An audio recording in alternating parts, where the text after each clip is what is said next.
धुरंधर series का एक नया दिन, बेसिक टॉपिक है।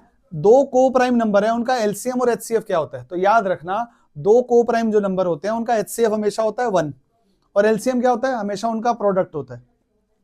एक बेसिक सा क्वेश्चन है जो बहुत सारे बच्चों ने गलत किया था, है ना, क्यों आस्था? तो एक बहुत ही बेसिक क्वेश्चन है भाई, अगर पी और क्यू अगर दो प्राइम नंबर है तो पी क्यूब और क्यू क्यूब क्या होगा। तो याद रखना, अगर दो नंबर प्राइम होते हैं तो मैं चाहे उनका स्क्वायर करूं या क्यूब करूं, कुछ भी करूं, वो भी हमेशा प्राइम ही रहेंगे, यानी को प्राइम ही रहेंगे। ठीक है, दो बातें होगी।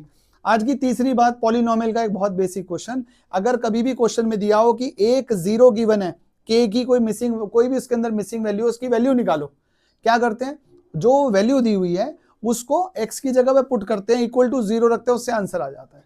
ठीक है बच्चों।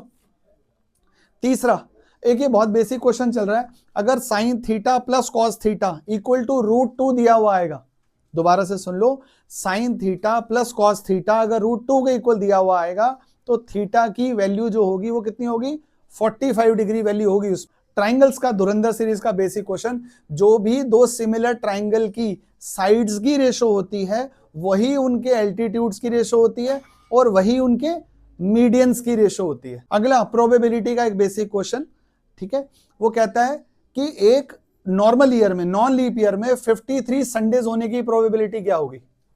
तो नॉन लीप ईयर में 53 संडेज होने की प्रोबेबिलिटी होगी 1/7 और लीप ईयर में कितनी होगी, 2/7।